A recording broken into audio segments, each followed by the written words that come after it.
Հարգելի ներկաներ, սիրելի ժողովուրդ, հատուկ ուզում եմ ընդգծել, որ վերը բերված բյուջետային հաշվարկների մեջ որևէ կերպ արտահայտված չեն անշարժ գույքի հարկի հաշվարկները։ Սա հատուկ եմ ընդգծում, որովհետև անշարժ գույքի հարկի բարեփոխումների այն ժամանակացույցը, որն ընդունել ենք, ոմանք փորձ են անում շահարկել իբրև պետական բյուջե լցնելու միջոց։ Բայց այս մեղադրանքը եթե սխալ է, միայն մասամբ, որովհետև այո, հարկը բյուջե լցնելու միջոց է, բայց անշարժ գույքի հարկը համայնքային բյուջե լցնելու եւ ոչ թե պետական բյուջե։ Կրկնում եմ, անշարժ գույքի հարկից ոչ մի լումա չի մտնում պետական բյուջե, այլ բացառապես համայնքային բյուջեներ եւ պետք է հպարտությամբ ընդգծեմ, որ 2024 թվականին 2017 թվականի համեմատ Հայաստանի Հանրապետության համայնքների բյուջեները եռապատկվել են։ Ընդ որում, ոչ միայն անշարժ գույքի հարկի հաշվին։ Օրինակ, տեղական վճարների տողով համայնքների բյուջեները աճել են շուրջ 276%-ով, 18 միլիարդ դրամով կամ, այլ եկամուտներ տողով շուրջ 344%-ով կամ 8 միլիարդ 386 միլիոն դրամով։ Համայնքների բյուջեների էական աճ արձանագրվել է բոլոր տողերով։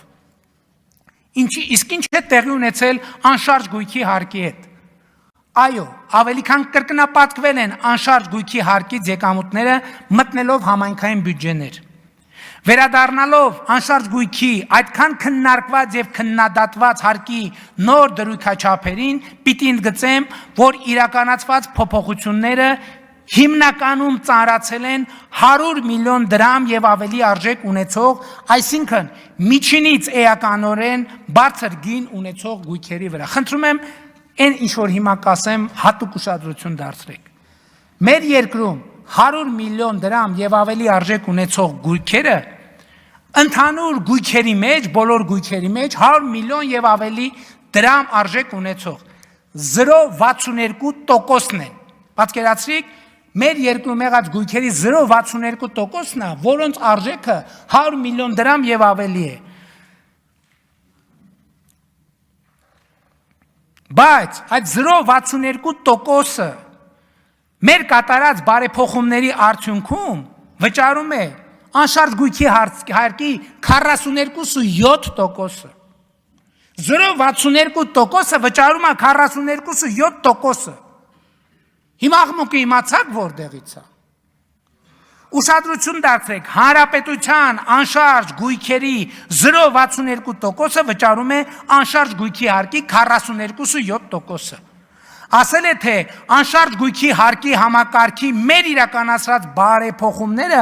առնվազն մի էական մասով նույնպես տեղավորվում են թալանածը վերադարձնելու տրամաբանության մեջ, որովհետև հարկերի ծանրակշիռ մասը վճարում են հարուստները, այդ թվում ապօրինի կերպով հարուստ դարձածները։ Ապա եւ չմոռանանք, թե ինչ տեղի ունեցավ, երբ 2019 թվականին մենք որոշում կայացրեցինք եռաչափ 23, 28 եւ 36% եկամտային հարկը հարթեցնելու եւ համընդհանուր 20% եկամտային հարկ սահմանելու վերաբերյալ։ Այդ ժամանակ այսօր դահլիճում ազգային ժողովի ընդդիմադիր հատվածում տեղ ունեցող բազմաթիվ ընդդիմադիրներ մեզ մեղադրում էին սոցիալական արդարության սկզբունքը խախտելու եւ հարուստներին աջակցելու մեջ, ինչին ի պատասխան մենք ասում ենք, որ հարստության լավագույն չափանիշը ոչ թե աշխատավարձն է, այլ անշարժ գույքը, եւ անշարժ գույքի հարկով մենք կկարողանանք կարգավորել առաջադրվող խնդիրը, ինչը ահա փաստացի իմ ասած վիճակագրությամբ ցույց տվեց, որ այդ բարեփոխումը ուղիղ 10-ին է խփել։ Շատ կարևորում եմ, որ մեր սիրելի հայրենակիցները այս նրբությունը տարբերակեն։ Անշարժ գույքի հարկերը մտնում են բացառապես համայնքային բյուջեներ, իսկ համայնքային բյուջեները պետք է ծախսվեն բացառապես քաղաքացու բակի, փողոցի, անմիջական միջավայրի բարեկարգման վրա։ Այսինքն անշարժ գույքի հարկը առավել ևս այն դեպքն է, երբ ասում են, որ այդ հարկը քաղաքացիները իրենց են վճարում աջ գրպանից ձախ գրպան տեղափոխելով։ եւ այդ գումարները ծախսելու մասին որոշումները կայացնում են իրենց ընտրած ավագանիները, որը քաղաքացիներին ամենամոտ գտնվող ինստիտուտն ու մարմինն է։ Բայց սա դեռ ամբողջը չէ։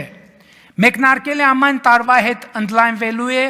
համայնքների մասնակցային բյուջետավորման ծրագիրը, երբ քաղաքացիները ուղիղ կերպով կարող են որոշել, թե համայնքի համար որ նախագծերն են առաջնահերթ։ Քաղաքացիները կարող են առաջ քաշել սեփական գաղափարներ իրենց համայնքներում, իրենց կյանքը ավելի լավը դարձնելու համար եւ որոշում կայացնել այդ ծրագիրը ֆինանսավորելու եւ իրականացնելու մասին։ Մասնակցային բյուջետավորման այս համակարգը դեռևս ֆինանսավորվում է պետական բյուջեից եւ 2024 թվականի 4 համայնքների համար նախատեսված 500 միլիոնի փոխարեն 2025 թվականի պետական բյուջեից այդ նպատակով հատկացվել է 1 միլիարդ դրամ 21 համայնքների համար։ Եվ այս ամենը գործնական արտահայտումն են այն բանի, որ պետական եւ համայնքային բյուջեներին վճարումներ անելով քաղաքացին կրկին ինքը իրեն բացառապես ինքը իրեն է վճարում եւ հենց այս ընկալումով է անցնում պետության եւ ապապետության միջև սահմանը։ Այսինքն պետության եւ ապապետության միջև սահմանը անցնում է քաղաքացու համայնքին կամ պետական բյուջեին վճարած հարկի նկատմամբ ունեցած վերաբերմունքով։ Այդ վերաբերմունքն է ցույց տալիս, թե ինչա պետական մտածողություն, թե ինչա ապապետական մտածողություն։ Ընդհանրապես Հայաստանում կառավարության հասցեին եւ ոչ միայն հիմա մի մեղադրանք կա, որի մասին քիչ առաջ ակնարկեցի, որը աբսուրդ է իր էությամբ, աբսուրդների աբսուրդը, կառավարությանը մեղադրել պետական կամ համայնքային բյուջեները լցնելու մեջ։ Նշանակում է լավ չպատկերացնել յուրաքանչյուր քաղաքացու բարեկեցության աղբյուրը եւ բանաձևը։ Նշանակում է կառավարությանը մեղադրել բյուջեն լցնելու ուղղությամբ ջան գործադրելու մեջ, նշանակում է կառավարությանը մեղադրել քաղաքացու համար բարեկեցություն կառուցելու մեջ։ Ասել եմ եւ կրկին ասում եմ, Հայաստանի Հանրապետության ոչ մի ընտանիք, ոչ մի իր բարեկեցության համար ավելի մեծ ծախս չի անում, չի կարող անել պարզապես, քան դա անում են տեղական եւ համայնքային բյուջեները։ Եվ պետական ու համայնքային բյուջեների մեծությունն ու չափն են արտահայտում յուրաքանչյուր քաղաքացու, բառից բուն իմաստով յուրաքանչյուր քաղաքացու բարեկեցության աստիճանը։ Բյուջեով է որոշվում, ասա երկրի բյուջեն ինչքան է, ասեմ ոնց ես ապրում դու, ասա համայնքային բյուջեն ինչքան է, ասեմ ոնց ես ապրում դու։ Քաղաքացու լավ կամ վատ ապրելու չափանիշը ոչ միայն այն է, թե որքան է ինքը անձամբ վաստակում, այլև այն, թե որքան է ինքը անձամբ հակ վճարում պետական եւ համայնքային բյուջե։ Որովհետև հնարավոր չէ լավ ապրել ցեխակոլոր ճանապարհներ, մութ ու խավար փողոցներ ունեցող, ծառից ու ծաղկից զուրկ, զբոսայգի ու պուրակ չունեցող, խմելու եւ ոռոգման ջրի համակարգեր, կոյուղի չունեցող բնակավայր։ Հնարավոր չի տեղ լավ ապրել։ Իսկ այդպիսի բնակավայրերը, այսպիսի իրավիճակ ունեցող թաղամասերը Երևանում, Գյումրիում, Վանաձորում, այն խոշոր քաղաքներում հազարավոր են, հազարավոր։ Կապ չունի շաբաթը քանի անգամ ես մսով ճաշ ուտում։ Եթե ապրում ես այդպիսի ամբարիկարգ միջավայրում, ուրեմն աղքատ ես։ Ուզում ես օրը 6 անգամ մսով ճաշ կեր։ Եթե տեղ ես այդ միջավայրում ես ապրում, ուրեմն աղքատ ես։ Ուրեմն բարեկեցությունը քեզնից հեռու է այնքան, ինչքան Պլուտոնը արևից։ Կարելի է շաբաթը ոչ մի անգամ մսով ճաշ չուտել ու լինել շատ ավելի բարեկեցիկ համայնքում ունենալով կամ թաղամասում, լավ դպրոց, մանկապարտեզ, բարեկարգված փողոց ու զբոսայգի, բարեկարգ ու լուսավոր փողոց եւ այլն եւ այսպես շարունակ։ Ինչ խոսք, մարդը չի կարող ապրել առանց հացի եւ առանց հացի հնարավոր չի ապրել, հացի կարևորությունը ոչ ոք չի կարող թերագնահատել։ Իսկ կան արդյոք Հայաստանում ընտանիքներ, ովքեր հաց չունեն հենց հիմա, հենց այսօր։ Ցավոք կան։ Ինչ անենք ուրեմն։ Միթե մենք կարող ենք անտարբեր լինել այդ մարդկանց նկատմամբ։ Չենք կարող։ Եկեք ուրեմն գնանք եւ հաց տանք նրանց։ Այսօր տվեցինք հացը։ տանք այսօր հացը,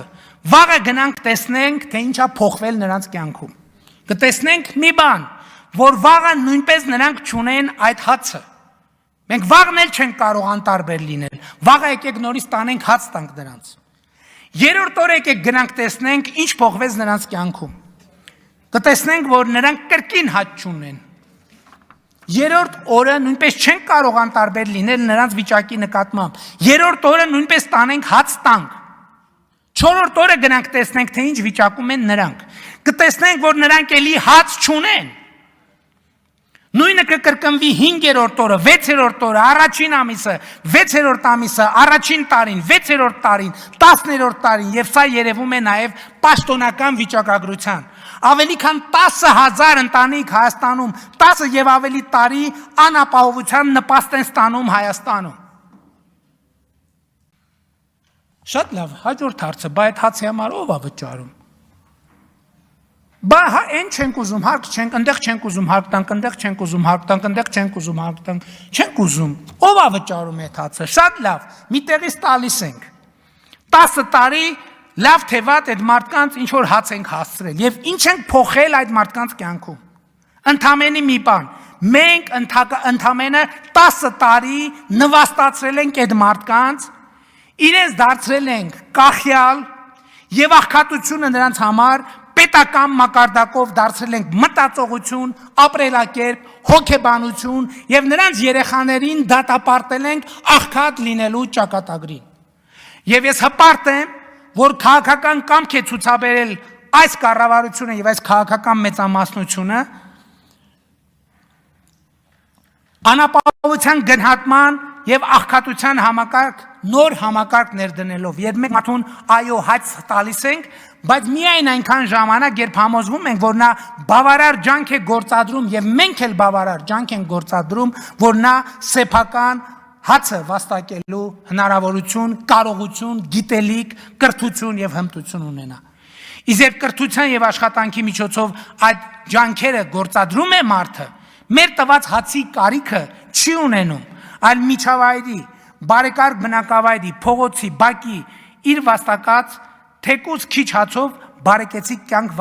վարելու հնարավորություն է ակնկալում մեզնից։